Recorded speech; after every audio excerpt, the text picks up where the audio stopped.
This poor woman is very ill.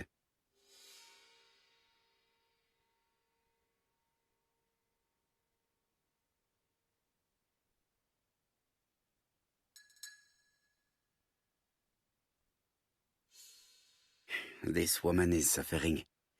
She is in no state to have a conversation.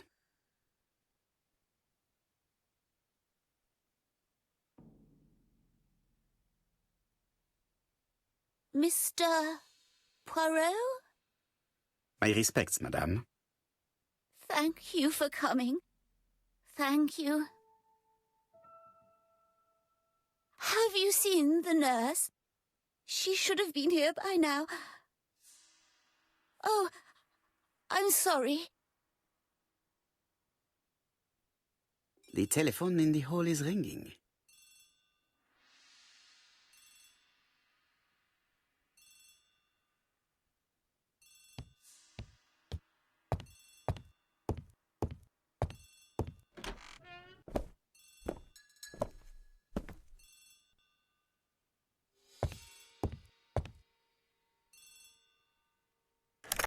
The Clark residence. Detective Hercule Poirot speaking. How do you do, Mr. Poirot? I'm Lady Clark's nurse. I wanted to let you know that I won't be able to come for her injection today. Might Miss Gray be able to do it? She has just left, but I will take care of it. Thank you. That's very kind of you. You'll find the skeleton key to open the medicine cabinet hidden in the lion trophy. You can count on me. Au revoir, mademoiselle. Oh, thank you kindly. Goodbye, Mr. Poirot.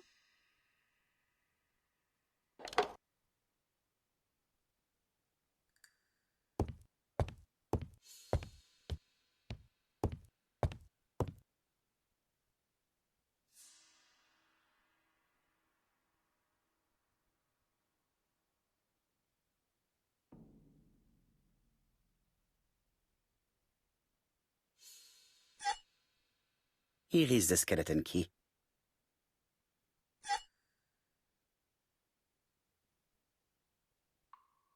April 1925, Aceh Province, Sumatra.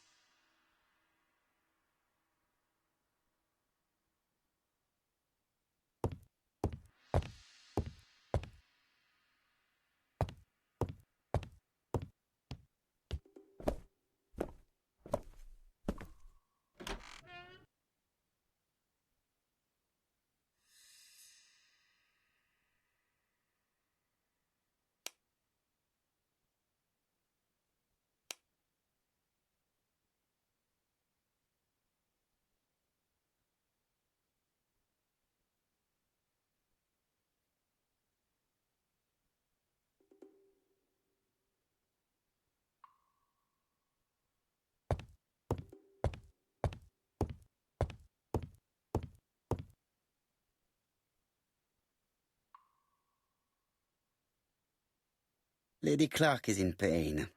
I have to give her an injection of morphine to ease her suffering.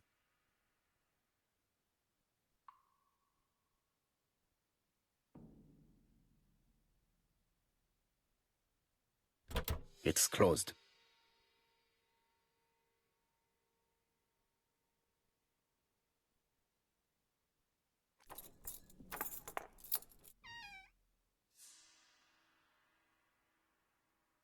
Ah, Mr. Poirot.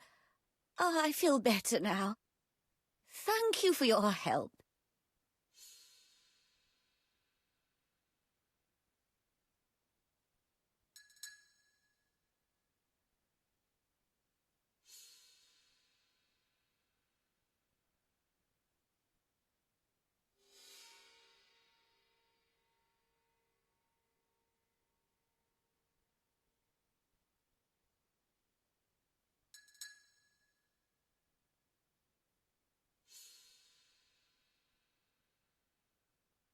You asked for me, chère madame.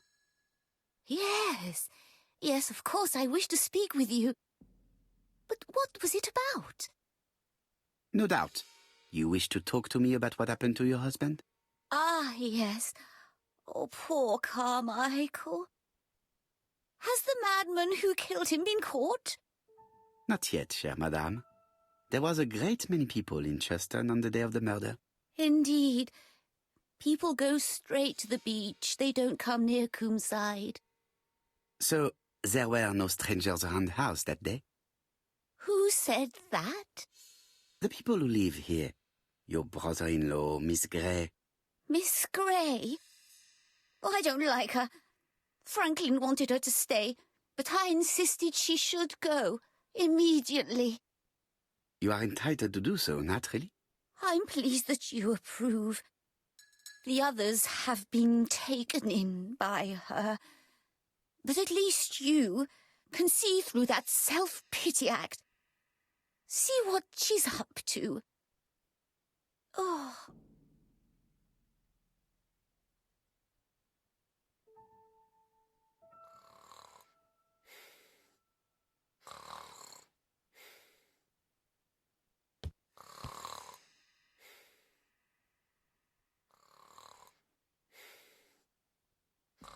This subject would probably be useful to me.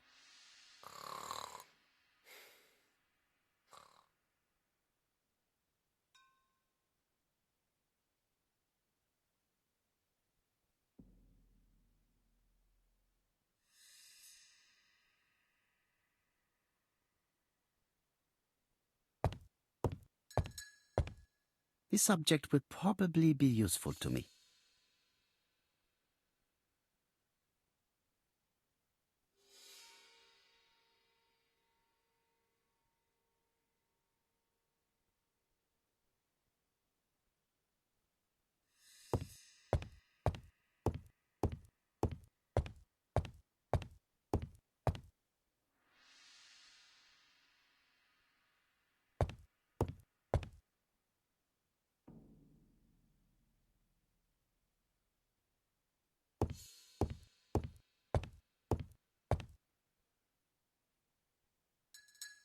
This couple appears to be having fun.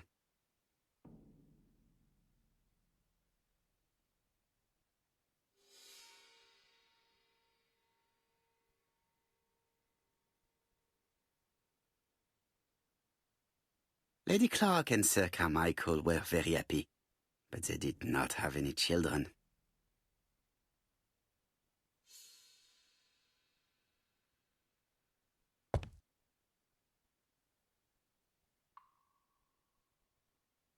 This subject would probably be useful to me.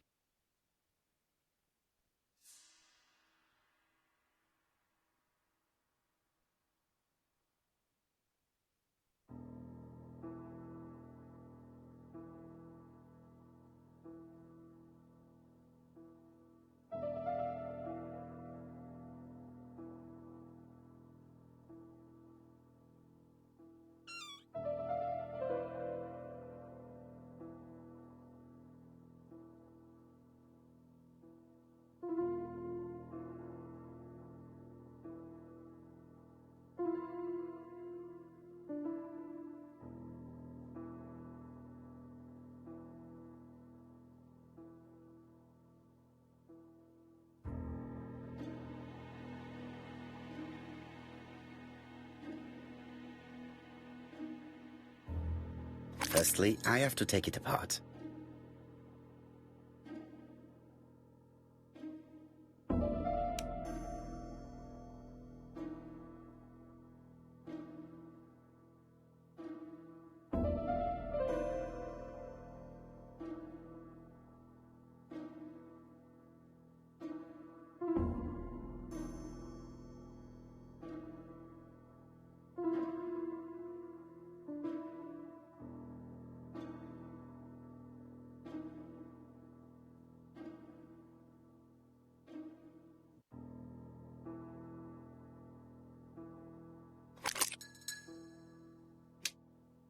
I hope that Hastings will not be cross with me.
This part appears to be working.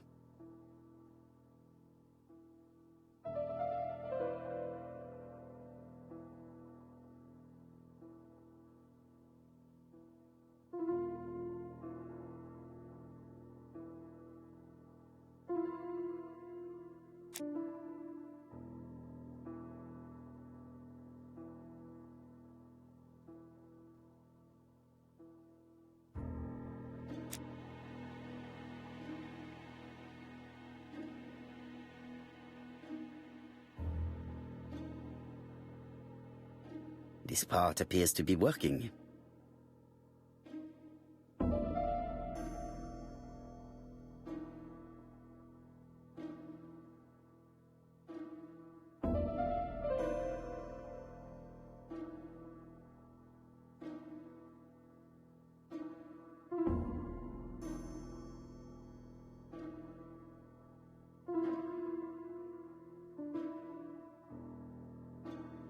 This part appears to...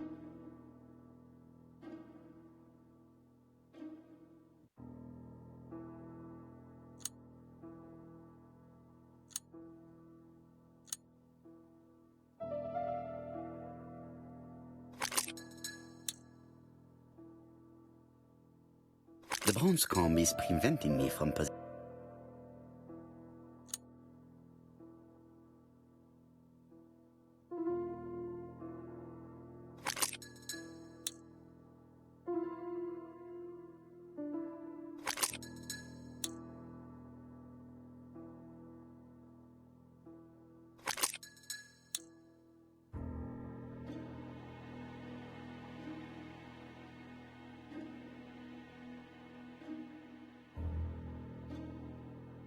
This part appears to be...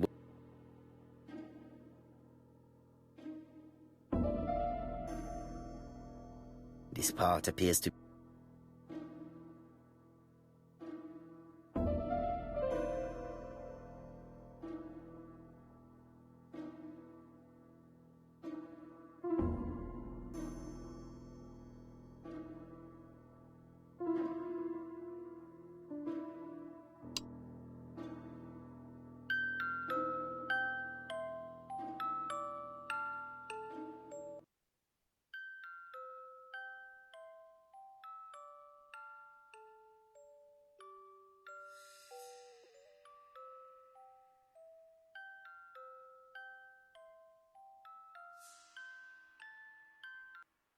Oh, what are we talking about? Ah, yes, Thora Grey. Oh, Carmichael had great esteem for her, but for me she was nothing but a hypocrite.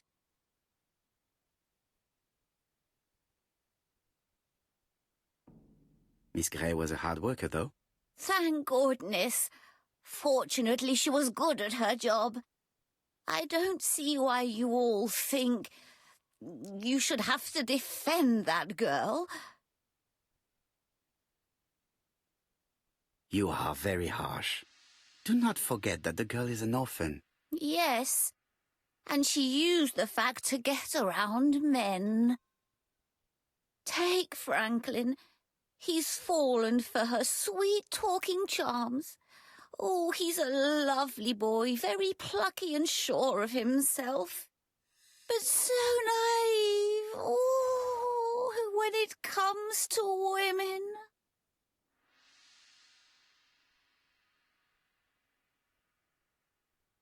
Miss Grey did look after you very well, though. Outwardly.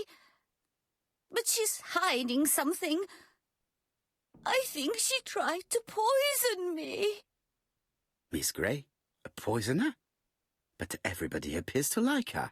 It proves she knows what she's doing. She's manipulative and she's a liar. A liar?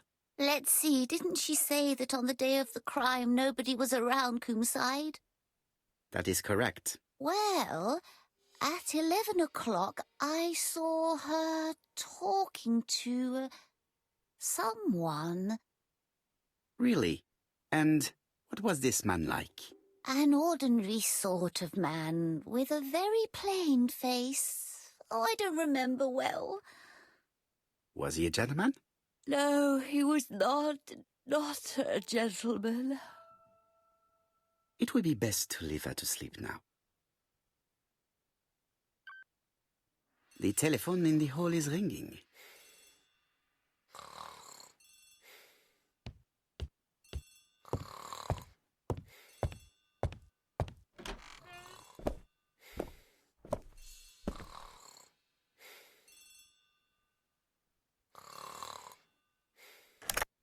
Hello?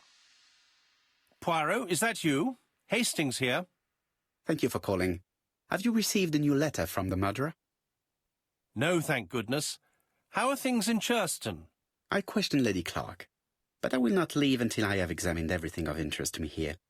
Fortunately, Franklin is absent, and I have a skeleton key. Have you seen Thora Grey again? Briefly.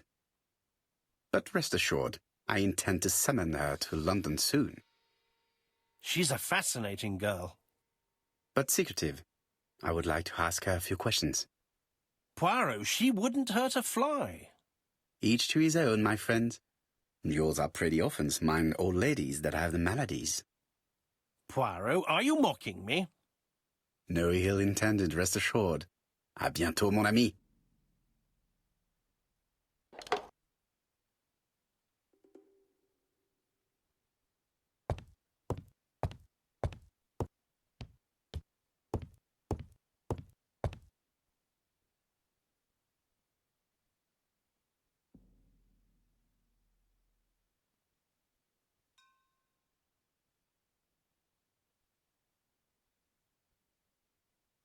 The Black Dragon's Curse.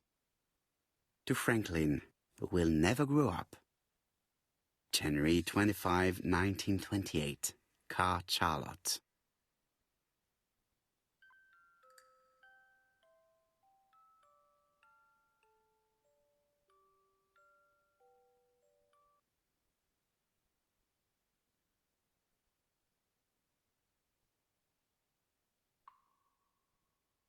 Miss Thora Grey, Comside, Churston, Devon. Arsenic trioxide thallium.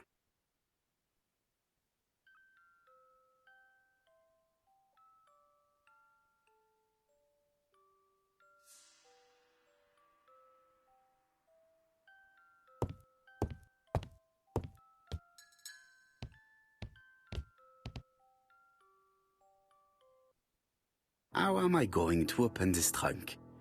Let us examine it.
Leaving the code on the trunk.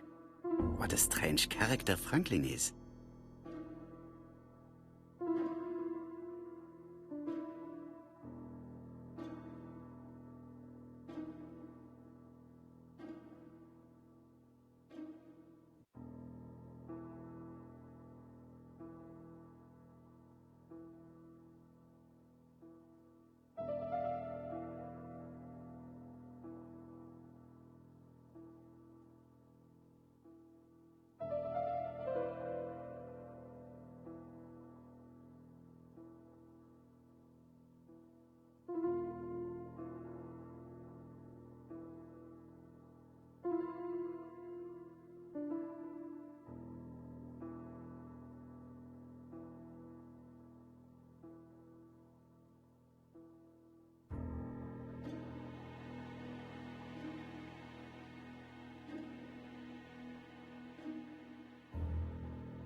So, what is this sound?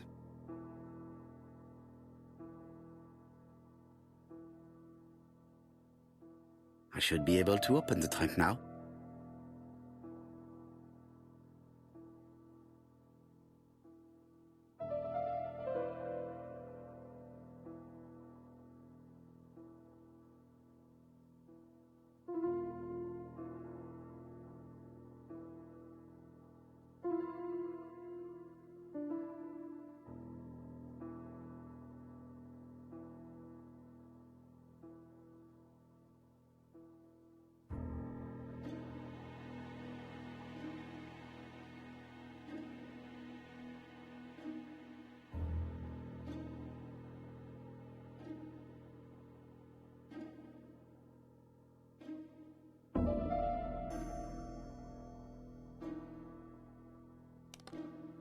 There we are.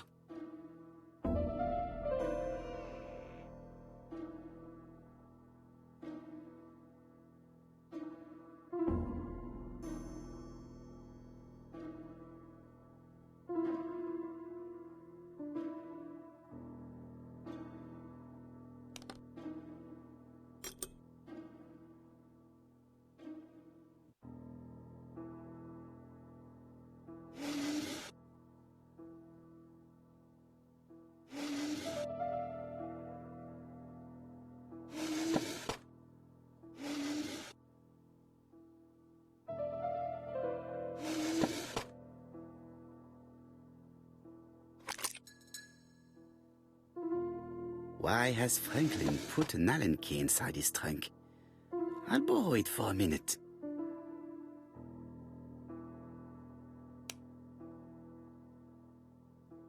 An Allen key, it can be used in 5 positions.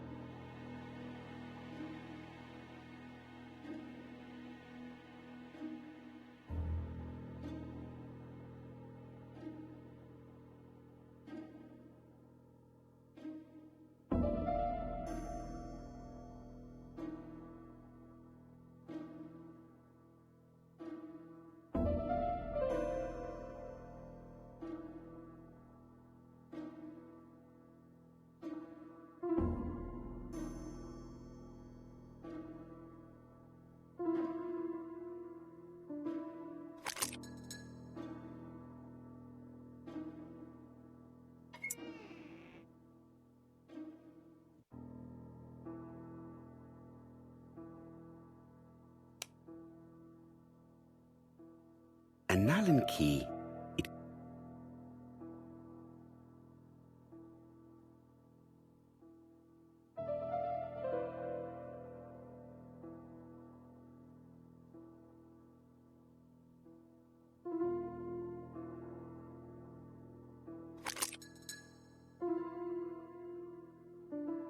Another screw.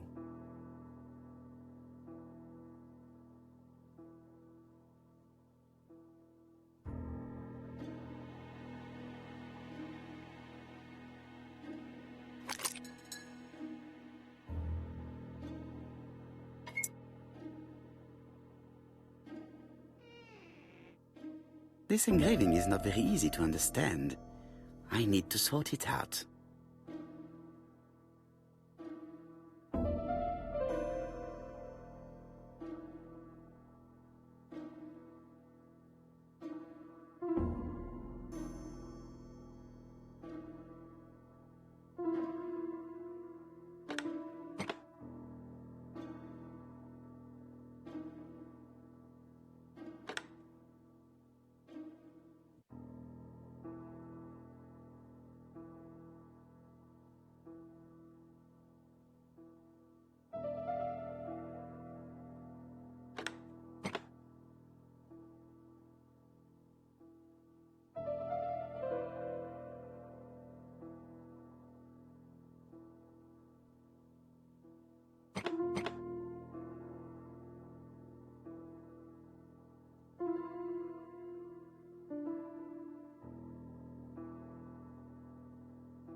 Franklin must really love his country to have an engraving in his trunk. I think I heard the panel above release.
A signet ring?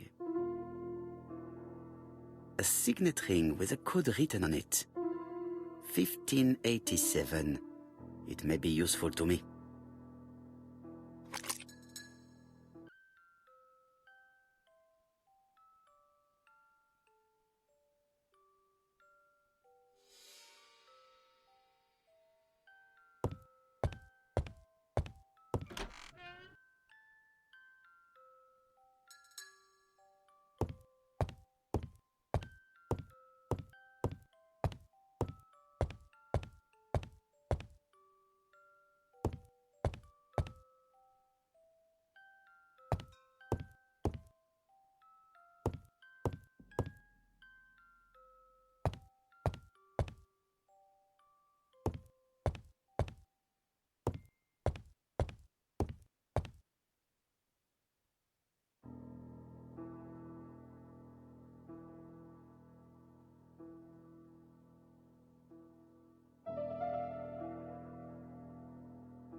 A Chinese symbol is engraved on this metal disc.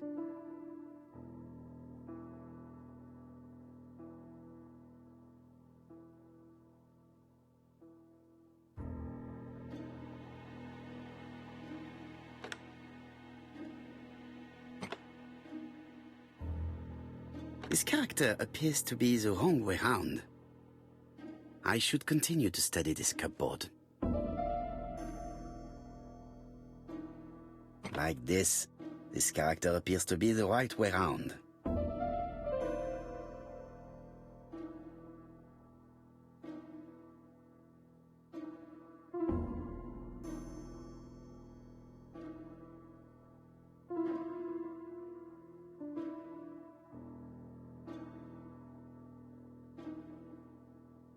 That's it. This character appears to be the right way round.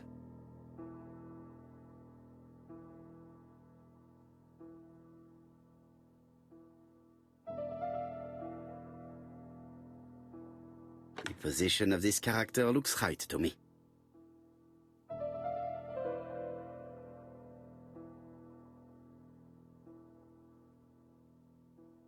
Like this character appears to be the right way round. Very good. All the circles are facing the right way. What are they showing me? Well, well. The characters engraved on this padlock resemble those engraved on the metal discs.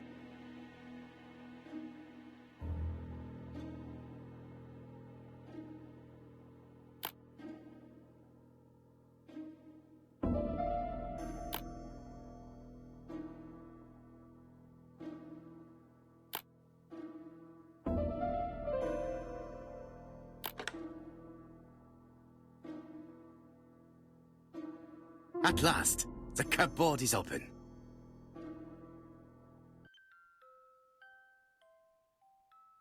Helmet, flask, and rifles. Franklin is very well equipped.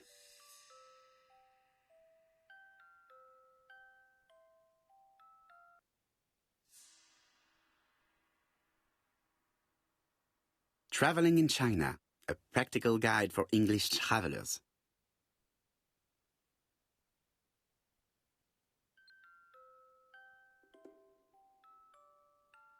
The Railway Children, E. Nesbit.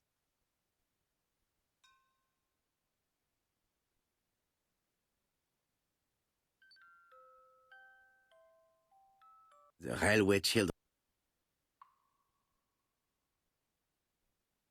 For Franklin, Und Effie's Christmas, 1910.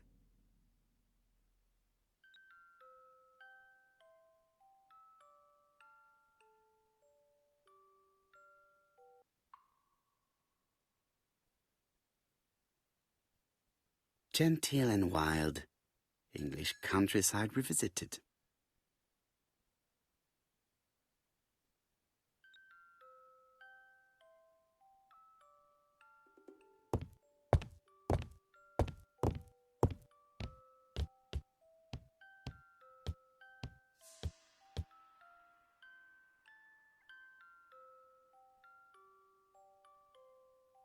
February 1922, South Africa.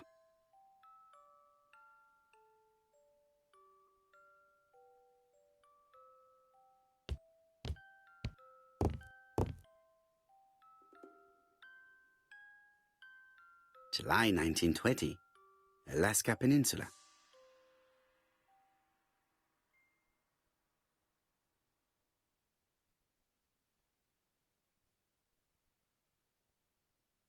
Franklin appears to be very active.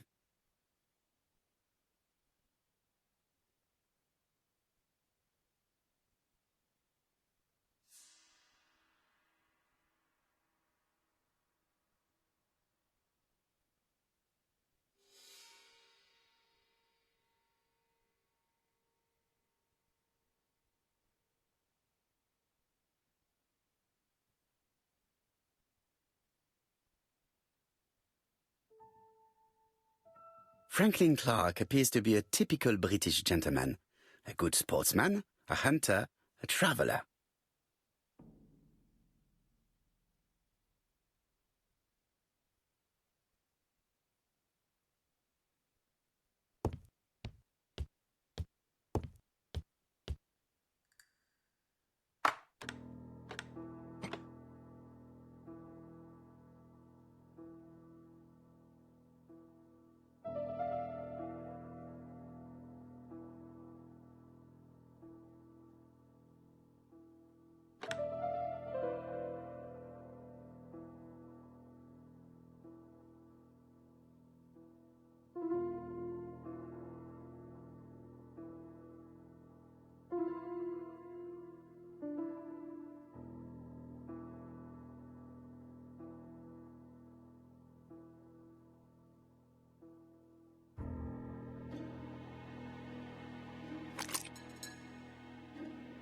The plates around the picture appear to have unlocked.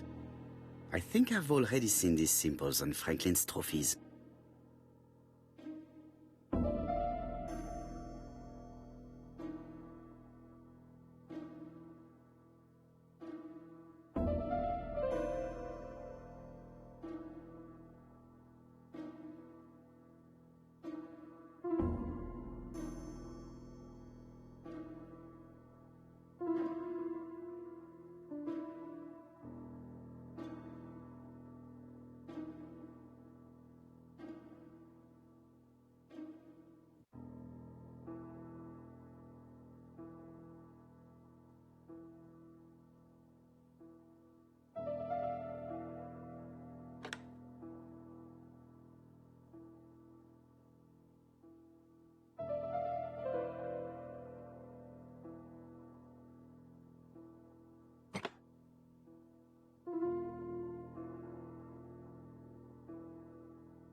The Alaskan Kodiak bear.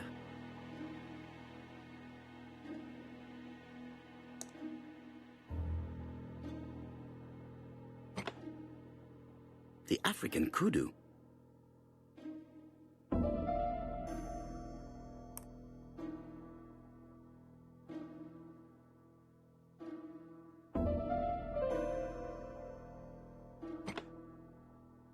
The lion of Sumatra. I heard the sound of a mechanism. Strange way of protecting one's safe. Triangulating one's hunting sites on a map.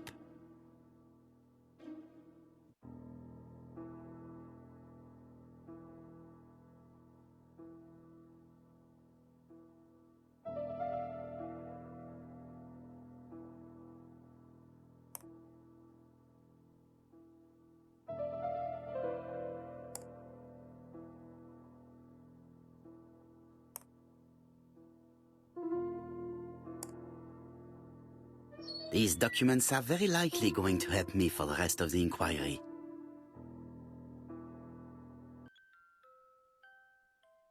Charlotte Clark, Comside, Churston, Devon. To Mr. Franklin Clark, Peninsula Hotel, Salisbury Road, Chimchatsui, Kowloon, Hong Kong, Comside, 1935, January 1st. I wish you with all my heart a happy year 1935. Writing my greeting cards, I have affectionate thoughts for you. Always smiling as a child, sailing to distant countries and bringing back to us trunks full of wonder. At home, everything annoys me, starting with this young Thora Sir Carmichael is so fond of. I have nobody to share my feelings with, so I write to you. How can I tell you what happens to me? The simplest way the better. I am doomed. I still have 1 year to live, no more. How do I know? I opened the secret drawer of Carmichael and read a letter not addressed to me. In this letter, Dr. Logan tells my husband in the most direct way the truth he conceals from me. So, I know. But my husband doesn't know I know. Please don't tell him. And if he shares the truth with you, act as you are surprised. Carl will probably speak in his usual convoluted way, but I wanted to be the first to announce it to you. It does matter to me that you are aware of what happens in Comside. Warm regards, Charlotte. Sir Carmichael Clark, Comside, Churston, Devon. To Mr. Franklin Clark, Peninsula Hotel, Salisbury Road, Tsimsha Tsui, Kowloon, Hong Kong. Comside, 1935, January the 12th. Dear Franklin, first, I wish you a good start to a successful new year. I have received your letter dated December 10th. Thanks for defending my interest against Wang, this robber. Things could have got pretty bad if you weren't a real cold-blooded guy. I envy you for that. Things go on here much as usual. Charlotte is moderately free from pain. I wish one could say more. You may remember Thora Gray. She is a dear girl and a greater comfort to me that I can tell you. I should not have known what to do through this bad time but for her. She has an exquisite taste and shares my passion for Chinese art. No daughter could be a closer or more sympathetic companion. Life has been difficult, but I am glad to feel that here she has a home and true affection. You wrote me you want to stay in China for 1 more year or even longer. I don't object. The longer you stay, the more opportunities you will have to increase our collection. Nonetheless, you should know that we miss you here, and that Charlotte will be gone by the time you come back. I am, dear Franklin, your truly affectionate brother. Eton College School Year, 1912-1913. Franklin Clark. School report for Franklin Clark. According to his teachers, Franklin was a good student, but lacked discipline.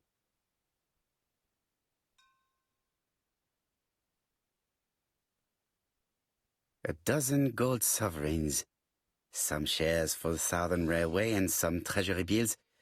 This is not worth much, hardly enough to justify your robbery.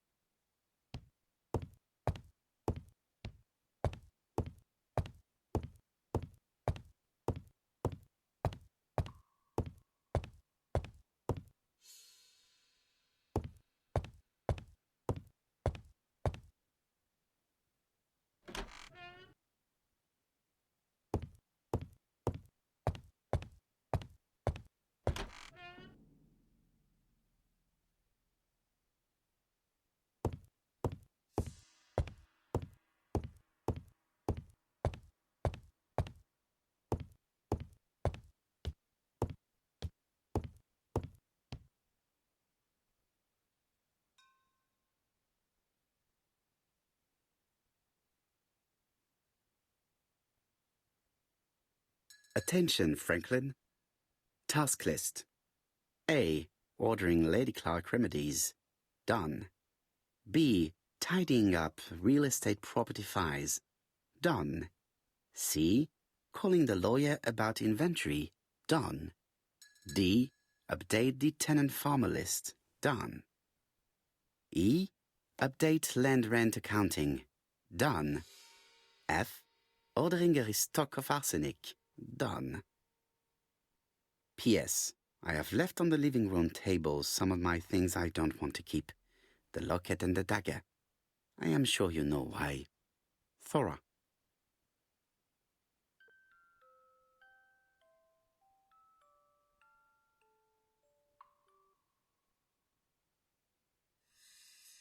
I've already seen similar daggers.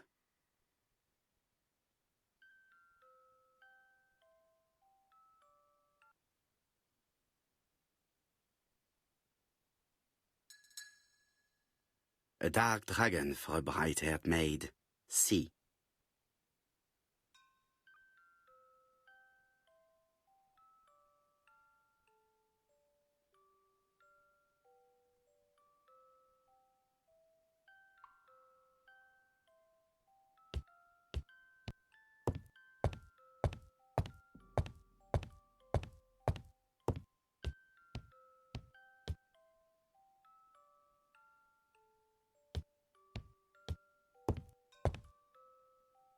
I see some papers that were not there the first time I visited. Valuers report property. Building land located in Comside, Churston client, Sir Carmichael Clark, April 15, 1935, Court and Brunskill office.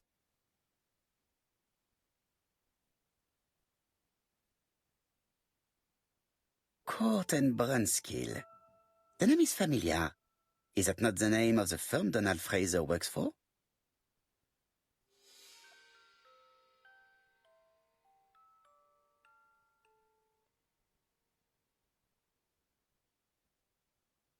Ernest Logan, MD, Brighton Cancer Institute, 201 Dusk Road, Brighton, Sussex. To Sir Carmichael Clark, MD, Comside Churston, Devon. Brighton, 1935, January the 5th. As a man of science, I owe it to you to be completely frank. Lady Clark, your wife is suffering from a generalized terminal cancer. I confess I didn't suspect anything like that during the first exams.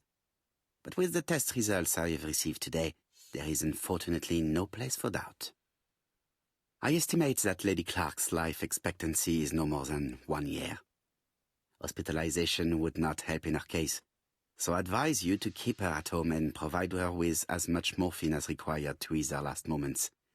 Yours sincerely, Ernest Logan.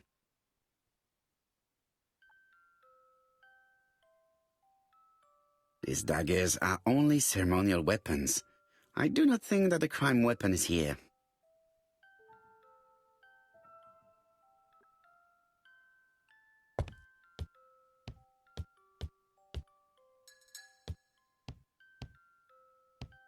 Sir Carmichael's collection could rival that of a major museum.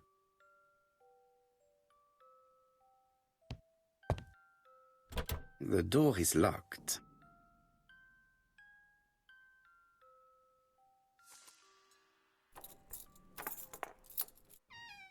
This unit contains the medical records for Sir Carmichael Clark's patients. Let us study them closely and see if there are any familiar names. No dust on the records from A to D. They've been handled recently. No known names. Disappointing. Lots of dust. The records from E to Z have not been touched for years. No known names. Disappointing.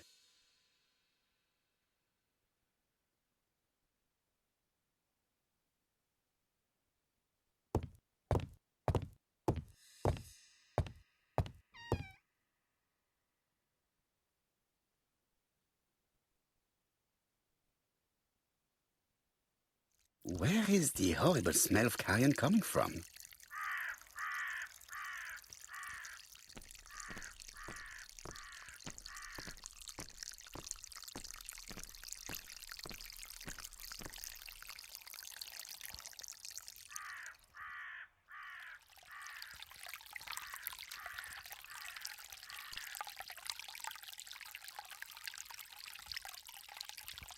Brown pellets. Revolting. Tut-tut. The gardener does not follow the alignment. There, that's better. It is symmetrical. There, that's better. It is symmetrical.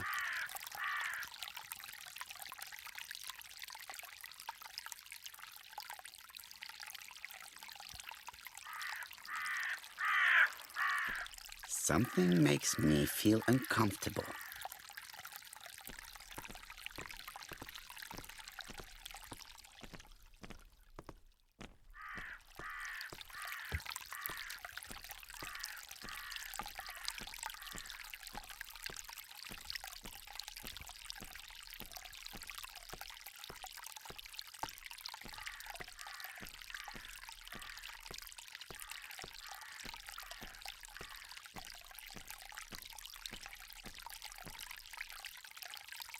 It was probably the gardener who lit this fire. Look here. I wonder if someone wanted to get rid of these papers. This object will probably be useful to me.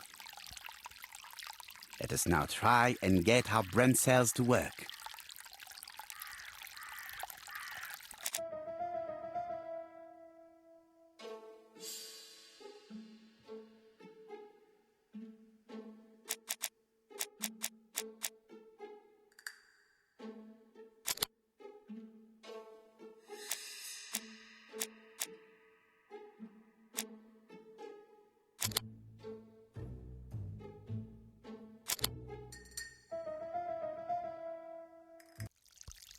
Everything that Thorgray has left behind comes from Sir Carmichael's collection. He most probably gave them to her, but she chose to leave them here rather than run the risk of being accused of theft. It is understandable when you know just how much Lady Clark mistrusted her. Let us now try and get our brain cells to work.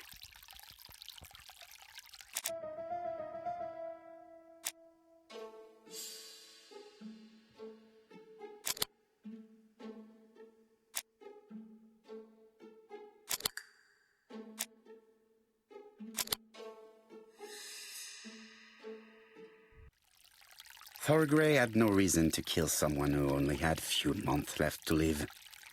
The poison she ordered was for rats. The gardener must have made good use of it, considering the stinking remains on the path, not far from the property. I've finished here. I must put the skeleton key back and inform Hastings that I'm returning to London.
Perfect.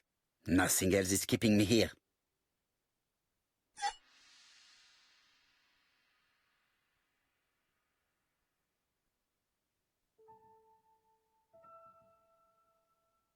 Hello, Hastings? I have finished in Sherstone. I will take the first train. Tell me, do you know how to restore writing on a burnt document?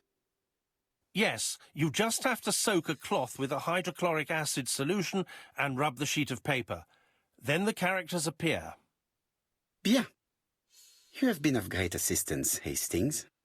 Could you please order the solution as soon as possible? Of course, but what documents do you want to read? You will see, my friend. À ce soir.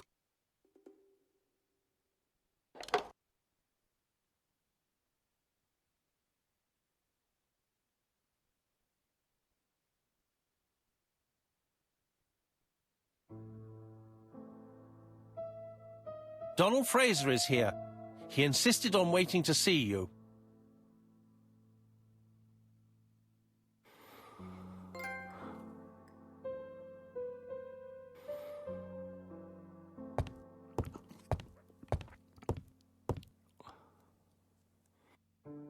This man is tired.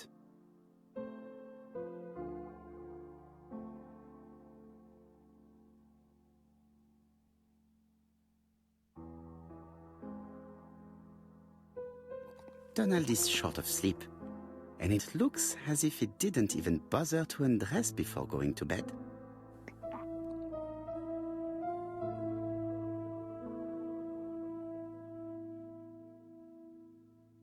Mr. Poirot, I don't know why I'm here.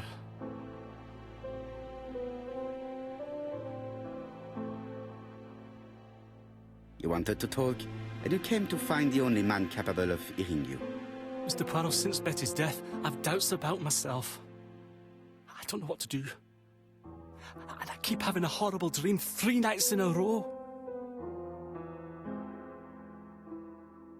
Have a drink, and tell me about this dream.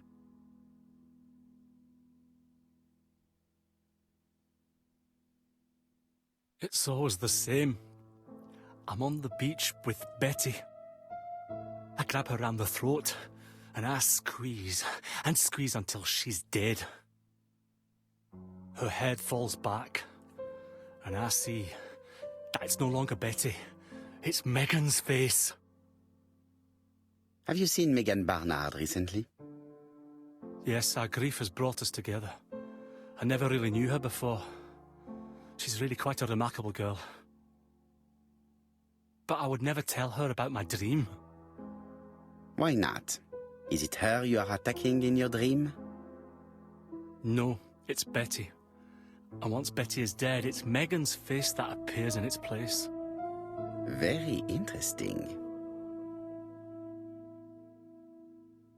Let us now try and get our brain cells to work.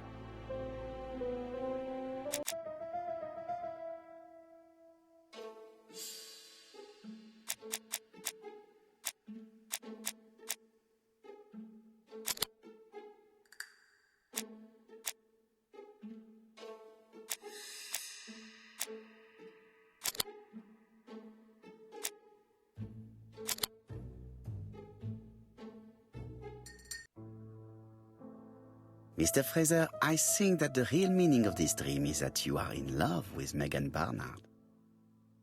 Please go on. Do. This dream certainly betrays your guilt. Oh.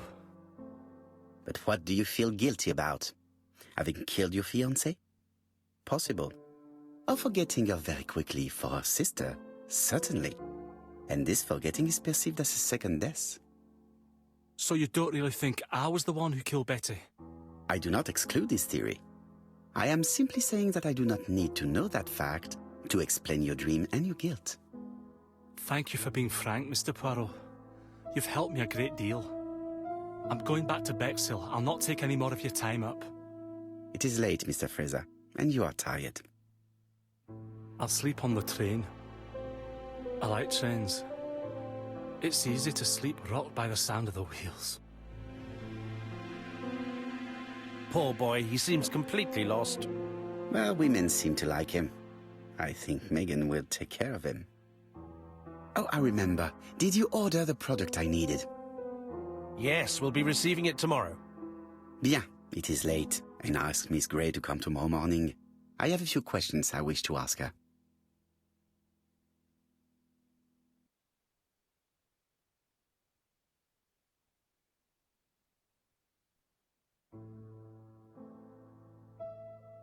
Mademoiselle, I asked you here in order to answer a very important question.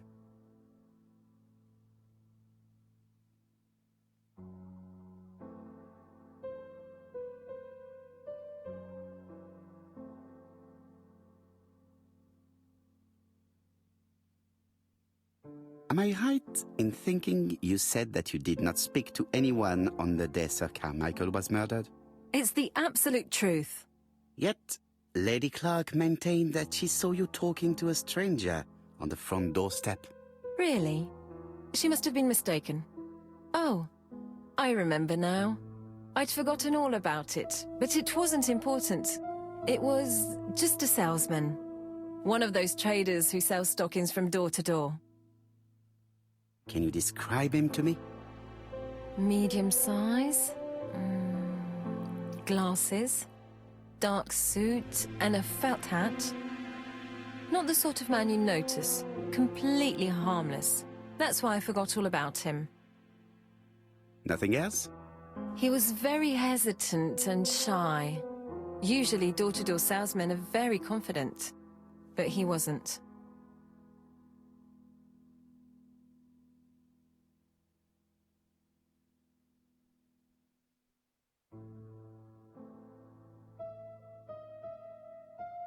You did not leave Churston willingly, I believe.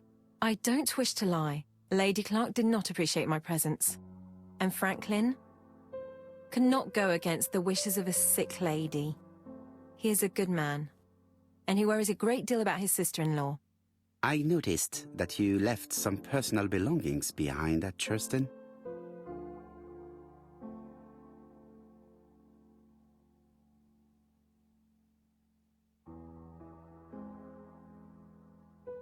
It was too risky for you to keep these objects, am I correct? Risky? What was the risk?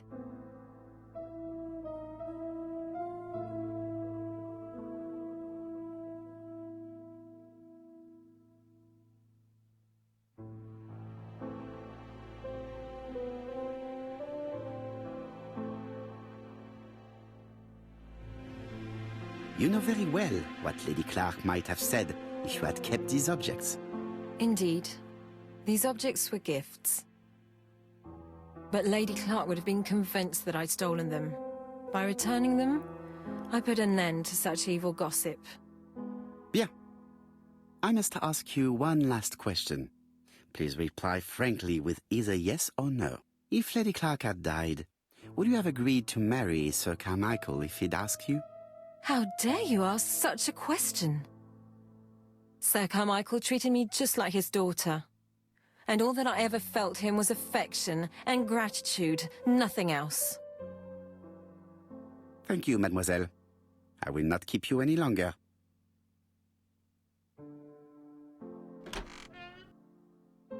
I met Thora Grey on the stairs. Her cheeks were ablaze, and she appeared to be deeply hurt. Poirot, have you offended the poor girl again? Do you have good reasons for accusing her? I accused her of nothing, Hastings. I simply asked her an important question she did not answer. Let us see if we can answer it for her. Let us now try and get our brain cells to work.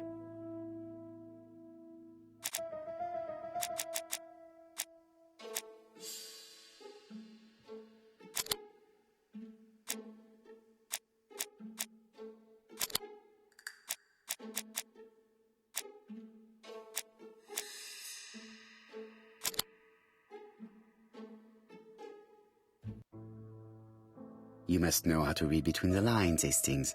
When Sir Carmichael refers to paternal affection, he's lying to himself. Read this engraving on the brooch. A dark dragon for an angel with glossy hair. These are the words of a lover, not a father. Lady Clark was not wrong. What if Sir Carmichael had fallen in love with his secretary? That doesn't mean that she forced him to do so. True, there are extenuating circumstances. She is a penniless orphan. But she's calculating. Just look how she avoided it when asked if she would have married Clark. I see. You think she seduced Sir Carmichael for her own gain, and that now she is doing the same with his brother. Poirot, your world is a very dark place. Do not get carried away, mon ami. We have another more important matter to settle. Really? Yes, would you believe that Miss Grey taught me something new?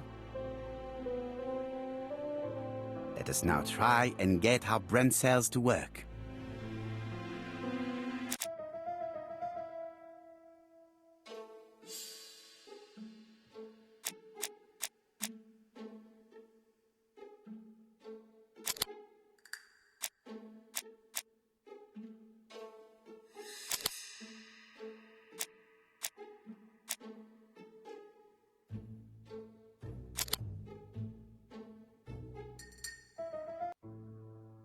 It's perfectly clear, Hastings, perfectly clear. Indeed, a stocking seller visited Andover, Bexhill and Churston on the day of each murder. We have our suspect. This should be of interest, Jop.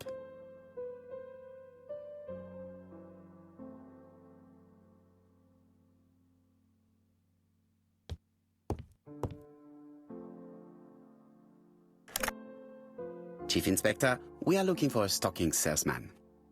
I see you have a suspect. Yes. Contact all the stocking wholesalers who may employ him.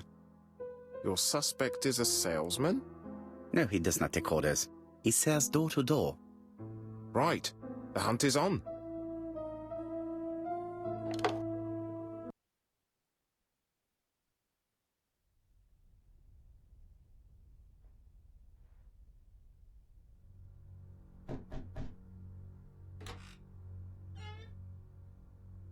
Are you leaving, Mr. Cust? Yes, I'm going to Cheltenham. You shouldn't travel today. You don't look very well. I have to. I have engagements. I must respect them.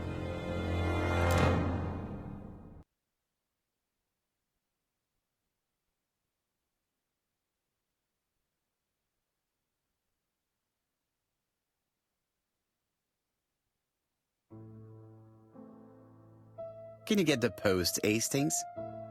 And why don't you go and get it yourself? Très bien. What's going on?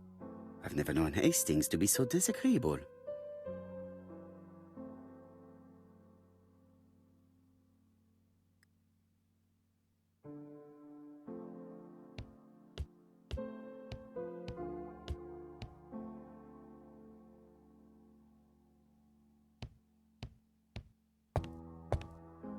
It is not the right time.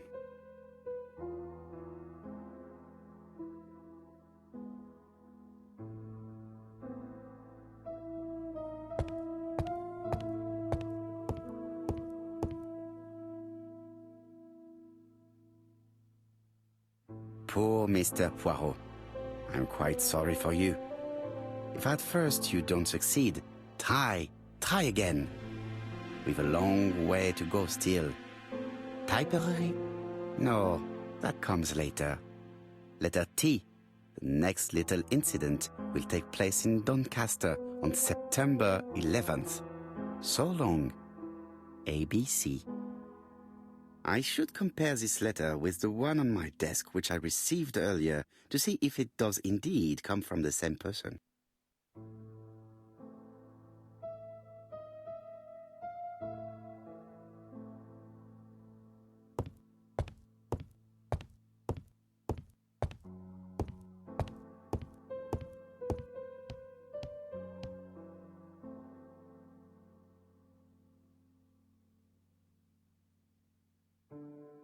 Daily Blag, August 31, 1935.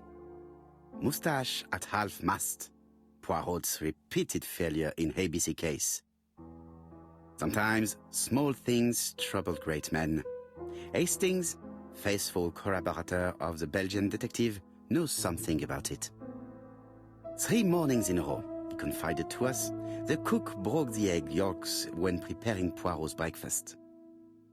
This apparently casual event has greatly disturbed my friend, to the point it breaks his concentration and slows his judgment. I also noticed his moustache, of which he is so proud, being duller than usual. Poirot, I assure you I haven't said any such thing to the journalists. They twist everything.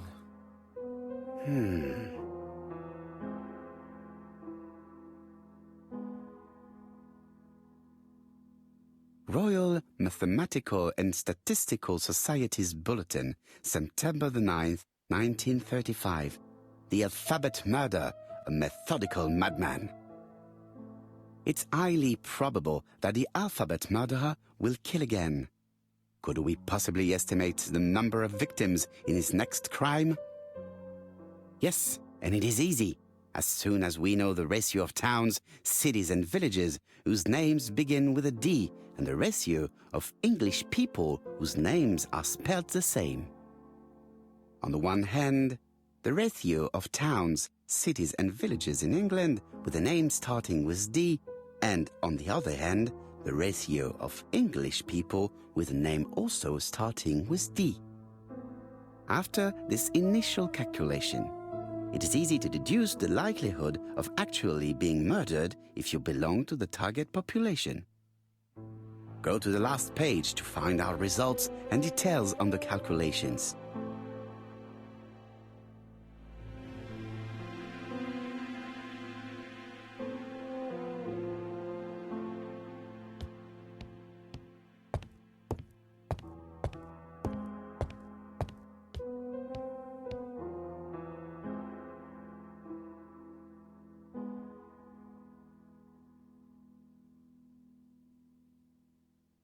Churston, Devon, population 500 inhabitants.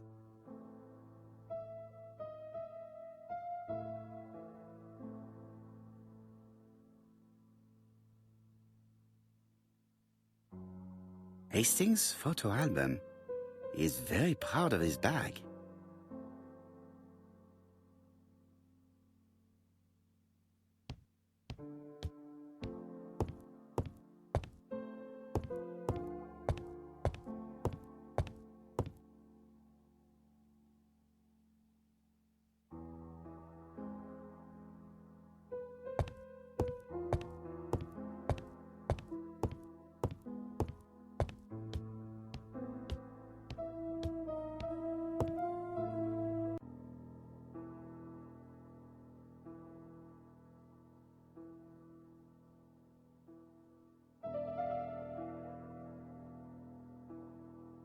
Let us examine this more closely.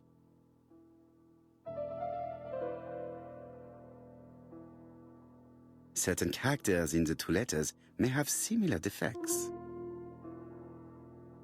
Yes, the A. Right, let us compare.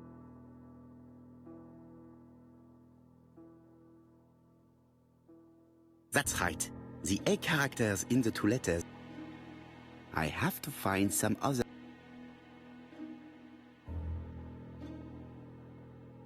Yes, this I is. Right, let us.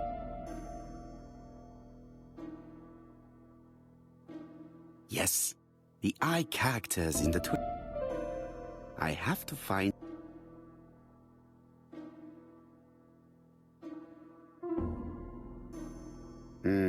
The W is.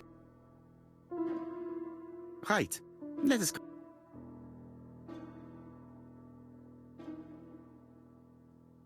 Of course, the W. My theory was right. These two letters were written with the same typewriter. Hastings, he strikes tomorrow. Chief Inspector Japp? He's on another line. Can I take a message? Yes, please, mademoiselle. It is from Hercule Poirot. Tell him ABC strikes tomorrow in Doncaster. He must call me back. Very well, sir.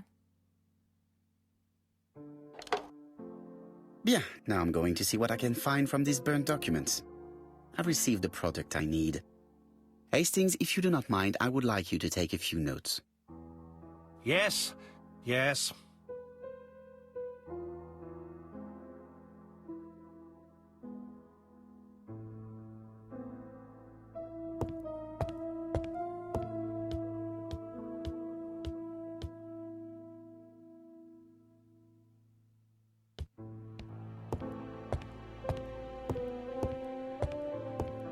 Now, down to work.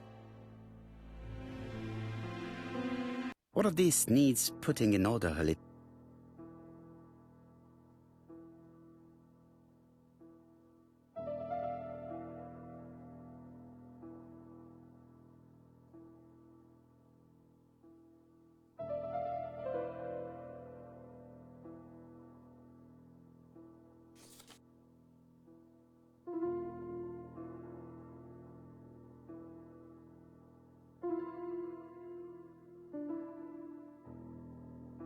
This page will be reconstructed in a flash.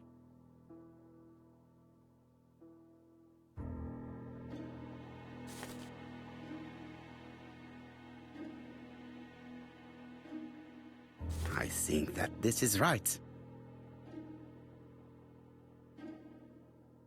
This page is finished. That's done. 3 more to go.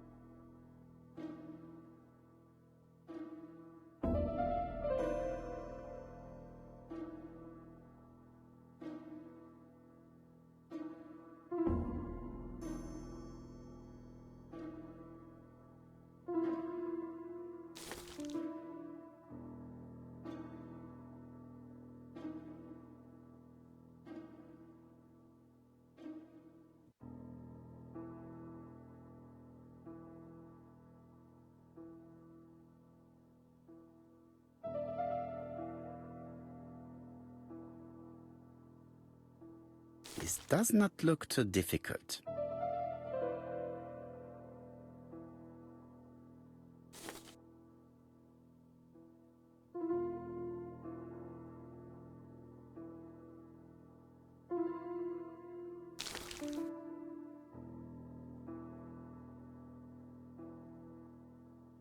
This page is finished. And that's 2 done. It's easier than I thought.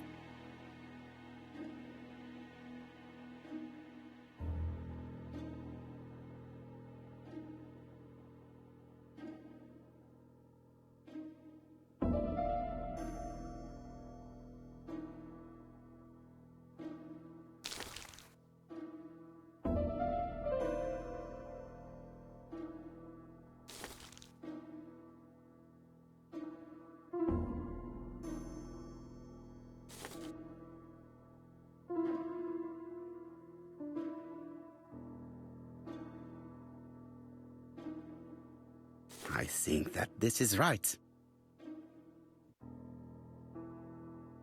This page is finished. Only 1 more. Keep going.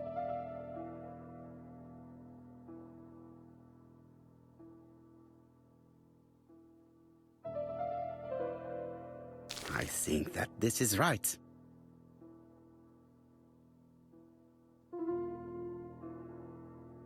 This does not look too difficult.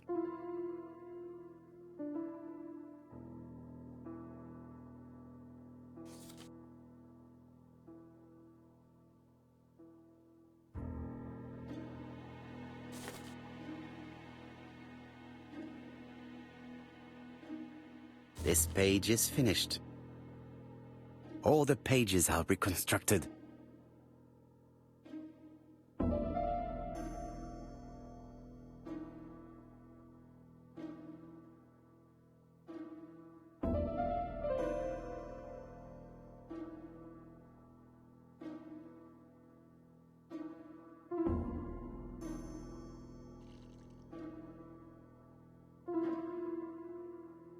The cloth is now soaked with solvent.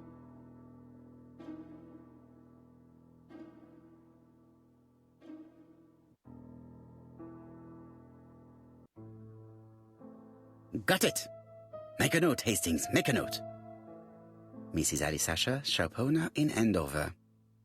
Tracheitis, hemoptysis, prescribed laudanum. I got it. Look. Poirot, where on earth did you find these files? On a fire at the bottom of the garden at campsite. All right, but where did the person who burned them find them?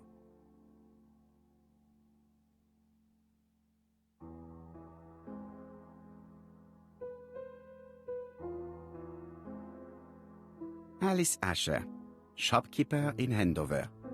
Tracheitis, hemoptysis, chronic cough with loss of blood. Prescribed laudanum-based cough medicine. Betty Barnard, waitress in Bexhill. Chronic bronchitis causing dysphonia. Advised to stop smoking. Alexander Bonaparte Cust. War wounded, mustard gas and head trauma. Pulmonary emphysema. Hemoptysis. Coughing fits with blood. Suffers from absences and amnesia. Dick Dudley Dunbar, owner of the Black Swan Hotel in Doncaster. Asthmatic, heart disease, heart condition. Let us now try and get our brain cells to work.